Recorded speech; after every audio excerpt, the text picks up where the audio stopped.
नमस्ते। इस वीडियो में मैं आपको ऑटो चैट के नो कोड चैटबॉट बिल्डर से व्हाट्सएप चैटबॉट बनाना सिखाऊंगा। इसके लिए सबसे पहले creatochatochat.com पर अकाउंट बनाएं और पैकेज एक्टिवेट करें। पैकेज एक्टिवेट करने के बाद अपना फोन नंबर मेटा से कनेक्ट करने के लिए एम्बेडेड साइन अप फॉर्म भरें। इसके बाद आप इस डैशबोर्ड को एक्सेस कर सकते हैं और फिर आपको यह चैटबॉट आइकन मिल जाएगा। चैटबॉट आइकन क्लिक करें, पेज खुलेगा। नया चैटबॉट बनाने हेतु create a bot button click कर रहा हूँ। यह चैटबॉट बनाने के लिए एक कैनवास खोल देगा। चैटबॉट बनाने से पहले मैं यहाँ उपलब्ध सभी टूल्स को समझाऊंगा। चैटबॉट की शुरुआत स्टार्ट मॉड्यूल से होती है और आप यहाँ टूल्स चुन सकते हैं। मैसेज शीर्षक में आप विकल्प देख सकते हैं। ये वे मैसेज टाइप है जिन्हें हम बॉट से यूजर को भेज सकते हैं। इसमें टेक्स्ट मैसेज शामिल होता है और यह इमेज मैसेज, वीडियो या यूट्यूब भी हो सकता है। PDF या कोई व्हाट्सएप सपोर्टेड फाइल भेजना हो तो फाइल मॉड्यूल इस्तेमाल करें। ऑडियो, लोकेशन, कॉन्टैक्ट भी भेज सकते हैं। और दो तरह के इंटरैक्टिव मैसेज होते हैं। एक है क्विक रिप्लाई जिसमें 3 बटन होते हैं और अगला है लिस्ट मैसेज जिसमें 10 तक विकल्प हो सकते हैं। और अगला मॉड्यूल ग्रुप है इनपुट ग्रुप्स। हम यूजर की प्रतिक्रिया इकट्ठा और वैलिडेट कर सकते हैं। अगर आप यूजर से सिर्फ टेक्स्ट लेना चाहते हैं तो टेक्स्ट मॉड्यूल, और अगर सिर्फ नंबर इनपुट चाहिए तो नंबर का इस्तेमाल कर सकते हैं। इसी तरह ईमेल, वेबसाइट, तारीख, समय, फोन, फाइल, लोकेशन के लिए मैं आपको ये सारे मॉड्यूल्स एक्शन में दिखाऊंगा जिससे आप एडवांस्ड मॉड्यूल्स समझ पाएंगे। अब चलिए चैटबॉट बनाना शुरू करें। चैटबॉट को आसानी से बनाने के लिए मैंने real estate company property kit के लिए ड्राफ्ट स्क्रिप्ट तैयार की है जो ग्रीटिंग मैसेज और 3 बटन से शुरू होती है। 3 बटन के साथ ग्रीटिंग मैसेज भेजने के लिए मुझे इंटरएक्टिव बटन मैसेज का इस्तेमाल करना होगा। मैं इस टेक्स्ट को कॉपी कर पहला मैसेज भेजने के लिए क्विक रिप्लाई मॉड्यूल का इस्तेमाल करता हूँ। मॉड्यूल को ड्रैग कर कैनवास पर ड्रॉप करता हूँ और स्टार्ट मॉड्यूल से कनेक्ट करता हूँ। और अब अंदर क्लिक करें और बस टेक्स्ट को यहाँ बॉडी में पेस्ट कर दें। और हम अभी हेडर मैसेज भी रख सकते हैं। मैं एक इमेज हेडर चुनूंगा जिसका मतलब है कि यह मैसेज एक अच्छी सी इमेज के साथ भेजा जाएगा। तो मैं एक इमेज अपलोड करूंगा और अब मैं यहाँ क्लिक करके वे ऑप्शंस जोड़ सकता हूँ जिन्हें मैंने पहले से प्लान किया था, यानी बाय, रेंट और सेल। तो पहला विकल्प है खरीदे, किराए पर ले और बेचें। इस चैटबॉट में मैं रेंट और सेल ऑप्शन से फ्लो बनाने की योजना नहीं बना रहा हूँ। यह चैटबॉट तभी आगे बढ़ेगा जब यूजर बाय बटन पर क्लिक करेगा। बाय ऑप्शन से चैटबॉट आगे बढ़ेगा। मैं इस एज से इसे अगले मॉड्यूल से जोड़ सकता हूँ। अगला मैसेज देखते हैं। अगला है आपका बजट क्या है, जिसमें 3 से ज्यादा ऑप्शन शामिल हैं। मैं इंटरैक्टिव क्विक रिप्लाई मैसेज इस्तेमाल नहीं कर सकता तो इसकी जगह लिस्ट मैसेज इस्तेमाल कर सकता हूँ। ठीक है, तो मैं इस मैसेज को कॉपी कर रहा हूँ और लिस्ट मॉड्यूल चुन रहा हूँ और बाय एज को ग्रुप से भी सिंपल तरीके से कनेक्ट कर रहा हूँ। तो जब यूजर बाय चुनेगा अगला ग्रुप एग्जीक्यूट होगा। यहाँ मैं आपका बजट क्या है वाला टेक्स्ट पेस्ट कर रहा हूँ और मैं इन सभी ऑप्शंस के लिए बटन बना दूंगा। पहला है 500 के से कम, अगला है 500 के से 1 मिलियन, इसी तरह 1 मिलियन से 2 मिलियन और 25 मिलियन से ऊपर। तो बस इतना ही। जैसा कि आप देख सकते हैं मैंने 7 ऑप्शन जोड़े हैं। इसमें अधिकतम 10 ऑप्शन हो सकते हैं। यही लिमिट है इंटरैक्टिव लिस्ट मैसेज की जो व्हाट्सएप में है। जब यूजर को खास मैसेज मिलेगा वे कोई भी ऑप्शन चुन सकते हैं, इसलिए हमें उस ऑप्शन को वेरिएबल में सेव करना होगा। सेव करने के लिए इस मॉड्यूल पर क्लिक करें ताकि सभी ऑप्शन दिखें। नीचे स्क्रॉल करने पर आपको उत्तर को एक वेरिएबल में सेव करें ऑप्शन मिलेगा। हम नया वेरिएबल बना सकते हैं, नाम बजट। चुना गया ऑप्शन इसी वेरिएबल में सेव हो जाएगा। तो यहाँ हम डिफॉल्ट ब्लॉक के साथ आगे बढ़ सकते हैं। हर बटन के लिए अलग फ्लो डिफाइन करने की जरूरत नहीं। अगला मैसेज जो मैंने तैयार किया है वह ग्राहक से उसका देश पूछने के लिए है। मैं वही कॉपी कर रहा हूँ और यहाँ टेक्स्ट मैसेज का इस्तेमाल कर रहा हूँ। डिफॉल्ट मॉड्यूल से मैं वह टेक्स्ट चुन रहा हूँ और पेस्ट कर रहा हूँ जो मैंने कॉपी किया था। आपका मूल देश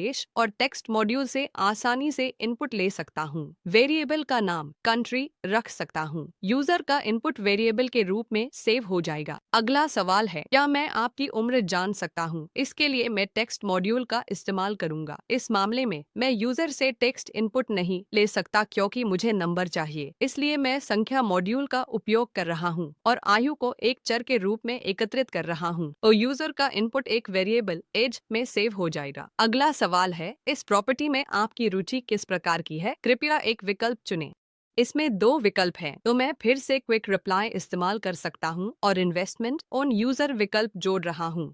अगला सवाल है, बहुत बढ़िया चुनाव। आप कब तक शिफ्ट होने की उम्मीद करते हैं? कृपया एक विकल्प चुनें। इसमें 3 विकल्प है, तो मैं क्विक रिप्लाई मॉड्यूल इस्तेमाल कर रहा हूँ। डिफॉल्ट मॉड्यूल से चुनकर टेक्स्ट पेस्ट कर रहा हूँ और मैं तुरंत 2 से 6 महीने में और अगले साल जैसे बटन भी जोड़ रहा हूँ।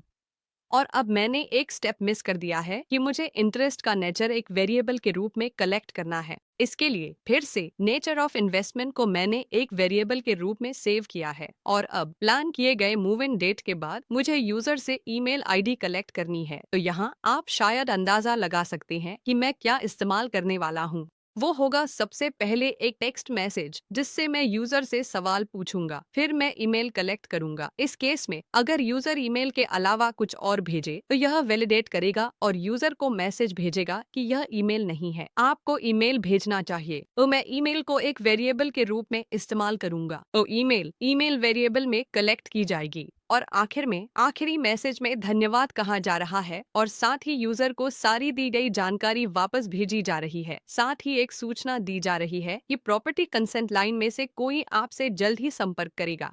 तो मैं इस मैसेज को कॉपी करूंगा और फिर से एक टेक्स्ट ब्लॉक चुनूंगा और अब मैं यूजर द्वारा दी गई सारी जानकारी यूजर को भेजने जा रहा हूँ। इसके लिए मैं टेक्स्ट मॉड्यूल का इस्तेमाल कर रहा हूँ और बीच में थोड़ा समय देने के लिए मैं डिले मॉड्यूल का इस्तेमाल कर रहा हूँ और 2 सेकंड जोड़ रहा हूँ। और जो पहली जानकारी उन्होंने दी है, उदाहरण के लिए वह ईमेल है, ईमेल वापस भेजने के लिए मैं ईमेल वेरिएबल का इस्तेमाल कर सकता हूँ। और अगला है देश। मैं देश को एक लेबल के रूप में इस्तेमाल कर रहा हूँ और फिर देश चुन रहा हूँ जो कि एक देश वेरिएबल के रूप में इकट्ठा किया गया है। और अगला है उम्र, जो कि उम्र होगी। और अगला है मूव इन डेट। मैंने इसे एक वेरिएबल के रूप में सेव किया है, तो मुझे इसे मूव इन प्लान के रूप में सेव करना है, जिसे मैं अब यहाँ इस्तेमाल कर सकता हूँ। यह एक बेसिक चैटबॉट है। इसे टेस्ट करने के लिए मैं इसके लिए शॉर्टकट जोड़ूंगा। मेरे पास कई चैटबॉट हैं। मुझे इस चैटबॉट को ट्रिगर करना है। इसके लिए इस बटन पर क्लिक करें और एक शॉर्टकट जोड़ें। मैं लीड को एक शॉर्टकट के रूप में जोड़ रहा हूँ। अब इसे बस सेव करें और चलिए इस चैटबॉट को टेस्ट करते हैं। और अब मैंने अपनी व्हाट्सएप स्क्रीन पर शेयर कर दी है और चैटबॉट शुरू करने के लिए मैं स्टार्टली टाइप कर रहा हूँ। यही शॉर्टकट है। अब उम्मीद है मुझे टाइटल के साथ तुरंत मैसेज मिलेगा। हाँ, मैसेज मिल गया। अब बाएं बटन पर क्लिक कर रहा हूँ। मुझे आखिरी मैसेज मिलना चाहिए। हाँ, मुझे मिल गया। अब हम इंटरैक्टिव क्विक रिप्लाई और लिस्ट रिप्लाई के बीच का फर्क देख सकते हैं। क्विक रिप्लाई में सारे बटन सीधे मैसेज के साथ जुड़े होते हैं और लिस्ट रिप्लाई में ये तब उपलब्ध होते हैं जब मैं व्यू बटन पर क्लिक करता हूँ। और आप व्यू लेबल को भी कुछ और बदल सकते हैं। और अब लिस्ट मैसेज के अंदर मैं 1 मिलियन से 2 मिलियन चुन रहा हूँ। देखते हैं। और अब इसे मुझसे पूछना चाहिए कि मैं किस देश से हूँ। हाँ, मैं भारत में प्रवेश कर रहा हूँ। और अगला है मेरी उम्र।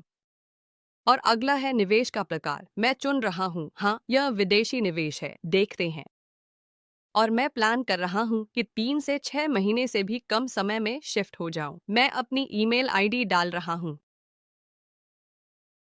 अब आप देख सकते हैं कि मैंने जो डेटा दिया था वह मुझे वापस भेजा गया है, जैसे मेरी ईमेल, देश, उम्र, शिफ्टिंग की योजना, वेरिएबल्स मेमोरी में सेव है और मुझे वापस भेजने के लिए इस्तेमाल हुए हैं। यानी वेरिएबल्स एक पावरफुल फीचर है। इनपुट वेरिएबल्स में सेव हो सकती है और चैटबॉट में कहीं भी इस्तेमाल हो सकती है। ऑटोजेटी चैटबॉट बिल्डर इससे कहीं ज्यादा एडवांस्ड है जितना मैं वीडियो में समझा पाऊँ। मैंने यहाँ कई मॉड्यूल्स का इस्तेमाल किया है, लेकिन ये बहुत पावरफुल हैं, जैसे रेस्ट एपीआई। अगर आप रेस्ट एपीआई से परिचित हैं, तो आप आसानी से डेटा किसी थर्ड पार्टी सर्वर पर भेज सकते हैं और प्राप्त कर सकते हैं। यानी आप व्हाट्सएप बैंकिंग सिस्टम भी बना सकते हैं। यहाँ एक गूगल शीट मॉड्यूल भी है। इसका इस्तेमाल करके आप इन वेरिएबल्स को रियल टाइम में अपनी गूगल शीट में लिख सकते हैं। और यहाँ थर्ड पार्टी इंटीग्रेशन भी हैं, जैसे ज़ैपियर, Make.com और पैबले। ये तीनों कंपनियां 5000 से ज्यादा एप्लीकेशन के साथ इंटीग्रेशन देती हैं। इसका उपयोग कर आप किसी भी एप्लीकेशन को इंटीग्रेट कर सकते हैं। एक कनेक्ट मॉड्यूल है जिससे आप सीआरएम से कनेक्ट कर सकते हैं। यहाँ देख सकते हैं कि चैटबॉट के साथ बातचीत कैसे हो रही है। चाहे तो मैन्युअली चैटबॉट को ओवरराइड कर बातचीत जारी रख सकते हैं। साथ ही आप कई स्टाफ में असाइन कर सकते हैं, अलग टैग्स असाइन कर सकते हैं यह सब चैट बॉट्स में कनेक्ट मॉड्यूल से किया जा सकता है। उदाहरण के लिए यहाँ क्लिक करें तो आप एक्शन देख सकते हैं, जैसे टैग असाइन, टैग हटाना, ग्रुप असाइन, ग्रुप हटाना, do not disturb, staff assign आदि। यह बहुत पावरफुल है और एक पेमेंट मॉड्यूल है जिससे आप ऑनलाइन पेमेंट कलेक्ट कर सकते हैं। फिर डायनामिक मॉड्यूल्स है, जैसे डायनामिक क्विक रिप्लाई और डायनामिक लिस्ट। यहाँ मैंने प्रीडिफाइंड इनपुट्स को ऑप्शंस के रूप में इस्तेमाल किया है, लेकिन कई बार ये इनपुट सर्वर से लिए जाएंगे और डायनामिक होंगे, जिन्हें डायनामिक क्विक रिप्लाई और डायनामिक लिस्ट से लागू किया जा सकता है।